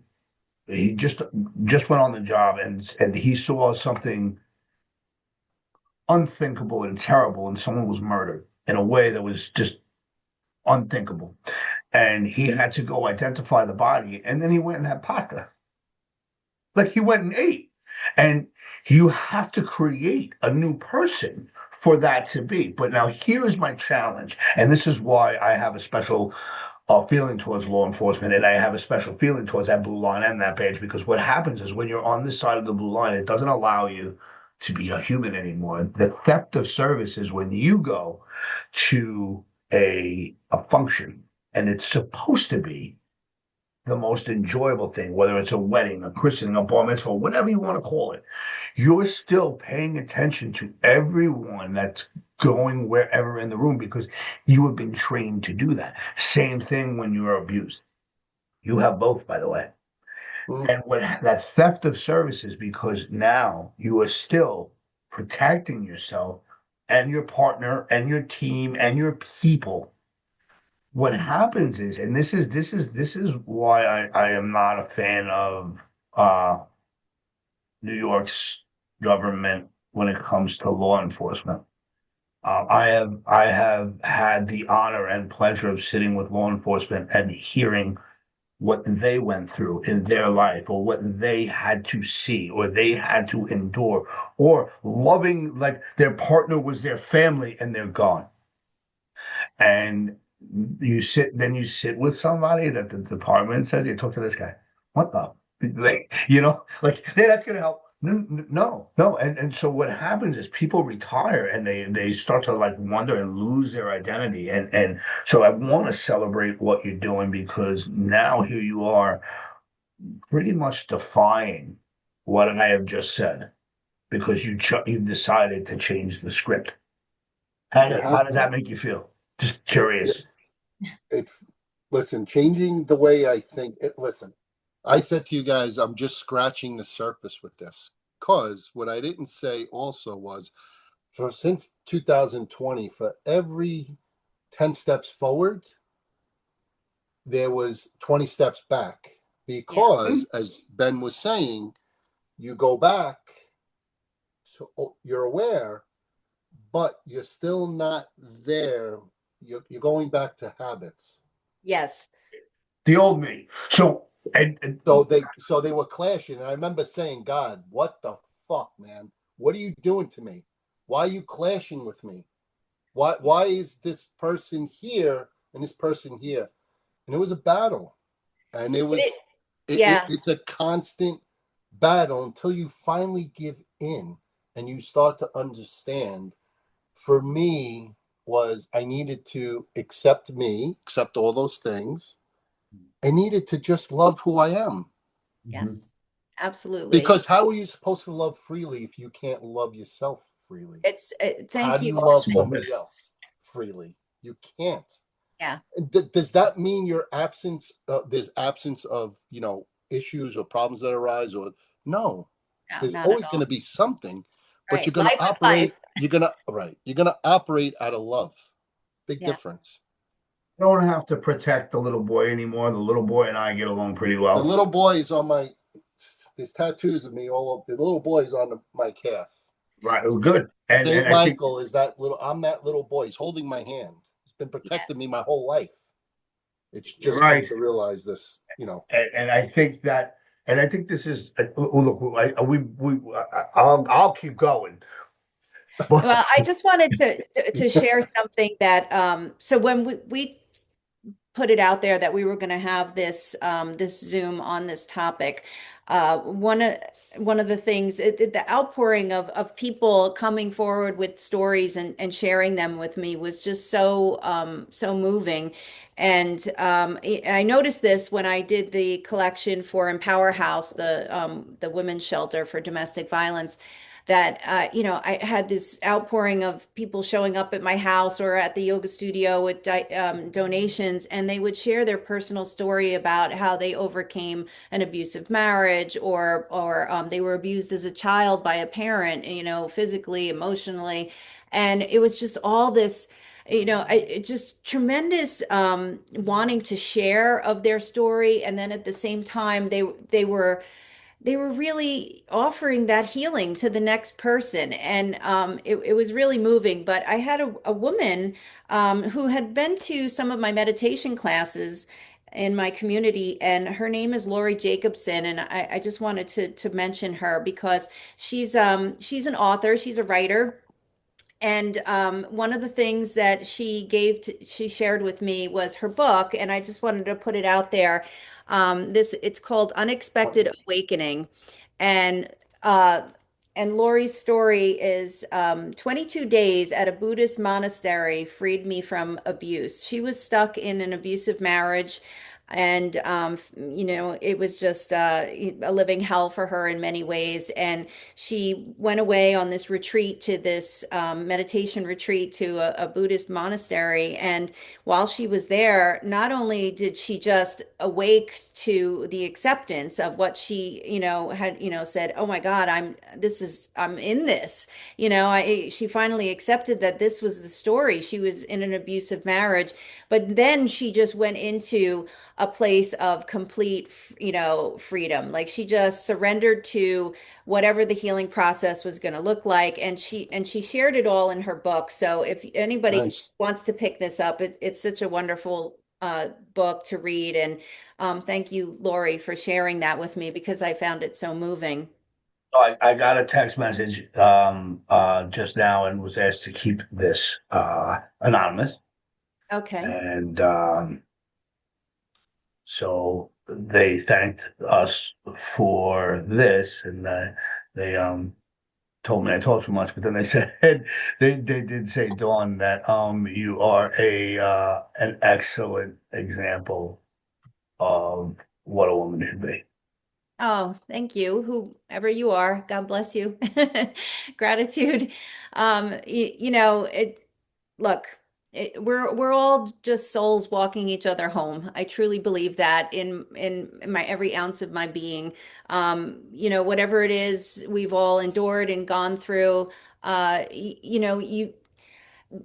you mentioned Pasquale earlier about, people asking like, what could you change if you could go back? And I don't do hypotheticals. I don't use them in Mhm. my practice and my sessions with clients. And the reason being is because of what I spoke to before. Sometimes that really does reinforce that one who is in the story of I was abused, I was this. Like, yes, it happened, but at the same time, we want to be careful that people don't stay identified by it and know that you can move past it.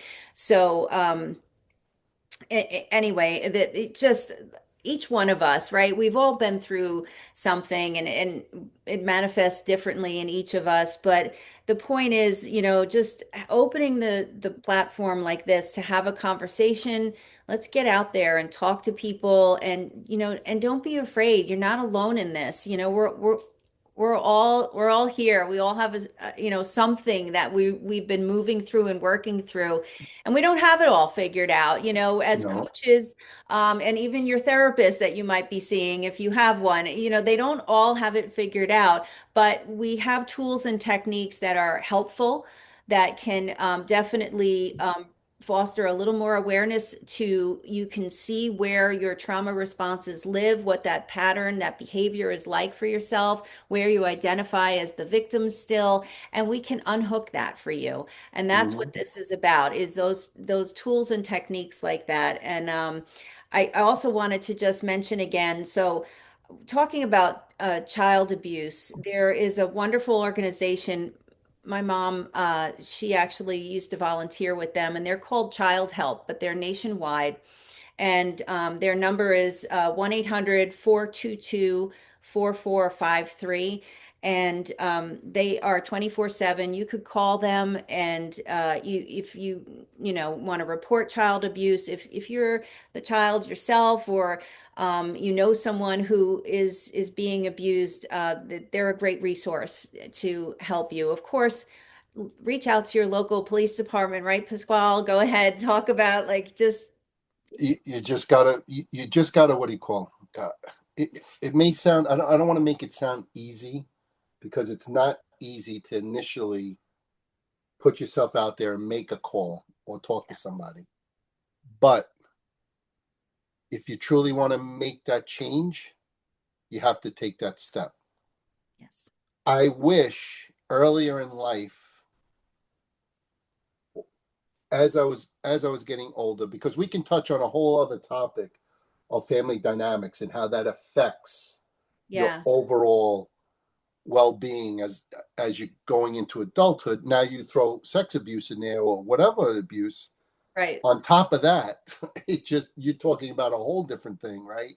yeah, But you I wish I would have had, I know it's hypothetical, I don't want to go back there, but I yeah, yeah. often think of, if I had a mentor earlier, what would my life be now? Would I have to suffer through all of that? Maybe it would have been less. Maybe it would have been a quarter. It might have been half. But to find somebody you can talk to and open up is key. Yeah. Key. I think that's the whole thing. Like, yes, coulda, woulda, shoulda. I Coulda, agree with woulda, that. Like, right. Yeah. but if I had someone like me to talk to, and there were people that have told me, I didn't have someone like you. Now that I do, that's great. Then I'm Right. sure you There get you the same go. Right. thing. Exactly. And that's a great thing for us to hear, because it acknowledges the fact that we've achieved something, and I love that, and that actually hits the reward system. So I know I cannot change what happened. I cannot relitigate, renegotiate, redo the past. It happened. What we do now is, what we have created is our small network, which is growing, and it's going to continue to grow. And we don't have to be the past anymore. We can say, yes, that did happen to me. Well, I used to go to meetings, and I used to be like, hi, I'm Ben, I'm an alcoholic. I don't contribute to that anymore, because, well, I'm Ben. Before I'm anything, we have all these labels. So we live in a shame-based society. Yeah. So there should be no shame in what no. happened, but there is shame. So I talk about the five fingers of rejective thinking. So it's blame, shame, fault, guilt, regret. When that closes, that becomes the fist that we beat ourselves up with. Blame, shame, fault, guilt, regret, the five fingers of rejective thinking. And if we didn't think along those lines, if you eliminated fear, if you had if you eliminated those five things, think about how much energy you would have and how productive you would be, because you're not operating at a loss. You're actually moving ahead. You don't have any weight holding you back, which, again, if we got into the family dynamics, if we got into the blaming game, we would go another 2 hours. And I think we are coming toward the end of We're, this. Yeah. yeah, we're But definitely going to come back to this. we And never shut off on time. Don't think it's ever going to happen. Ever. but I just also want to say, aside from, of course, you can call your local police to report, anything that you have going on, and of course, if you know someone, and be there for them and offer that. That's the first place you can go, is your local police department. There is the national hotline for domestic violence, and again, I'll say it again, that is not just for women, that is for men too. So it's not just about Important, because child. the Yeah, stigma there that is. men. And it's important to, look, you could have some, narcissistic, crazy female that you're married to, and she's the one doing all this to you. You know, it's something that you know, I think a lot of guys don't realize, like they have resources like this too. So National Hotline for Domestic Violence, 1-800-799-7233. So there's that as well. And then again, Child Help. But I'm going to post all that below when I share this video on the YouTube channel.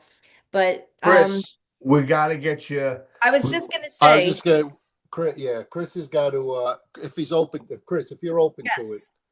it's totally up to you. You could share a lot with your story because we touched a lot of it, and I think your story will help. Definitely will help. It's totally up to you, though. No, absolutely. Yeah.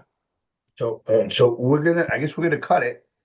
And Chris, we're gonna have to get you in on one of the email and the text threads, which go off no matter when. You could be in the middle of a meeting, you're like, and I feel my phone going off, and I'm like, I know I'm supposed to pay attention to my work, but my friends, I want to know what they're doing because I don't care about my job. And then it's Pasquale and he's making sausage. He's sending pictures. I'm in my sausage outfit still. I smell like a sausage. No, you showed the picture, and I was thinking about a meal that I cooked. And I was teaching someone how to fix something at work, and then they go, "What's the matter? You look lost for a second." I go, "Listen, I just need a minute," because I was like, "I want to make sausage. You like sausage? Look, I'm an ex-fat kid, man. I love food, so I'm ready." It's good. Well, I just want to thank you guys again for coming on and sharing with me. I'm grateful to have both of you by my side. We do have one straggler that hung on, and I don't want to say names or anything, but you've been on throughout this thing. I hope you're still watching, or I might just be talking to someone. I know. Could be totally in another room, and you're like, I wonder who he's talking to. Totally talking to you. I see your face right there. But if you want to say hello, now's a great time. I don't want to say names because I don't do that. Yeah. Well, if you have any questions or if you wanted to share something, yeah, please do. And again, you can also just share it in the chat or comments. If you're watching this video at a later time, you know, please, you're welcome to share with us. Awesome. It's all beautiful. I love you both. Oh yeah. She just said thank you for this. Well, thank you. Thank you for joining us. See, you thought I wasn't paying attention. I did. All right, guys. Have a great show. Thanks so much. Yeah, let's figure out when to continue this conversation because there's so much more to touch on. Yeah, Pasquale, coffee soon. You say absolutely. All right, we'll work it out. Yep, you got it. Take care, everyone. Hey, awesome. Thank you. Pasquale, do you have Chris's info to get in touch with if we want to do this again? And yeah, we're on the thread. We're on the text thread. Get him. Okay, perfect. Yeah. Yeah. Right, that's your number on there, no, Chris? What's that? Chris. No, I wasn't on it. Oh, that's Chris's number. I'm sorry. That's Jesus. see, I thought important for a minute. I thought I was cool for a minute, but it was that's all right. No, Chris. I'll get a hold of Chris and we'll get his number. Okay, that's what I meant. Okay. Yeah. I'm totally went wacky. No, we've been at this a long time. I think we all, yeah. All right. No, I'll get Chris's number and then we'll add him on there. All right, wonderful. And next time, you're up first, Chris. Take care, everyone. All right, guys. Good night. Have a great night. Thanks, everyone, for tuning in. You got it. Bye.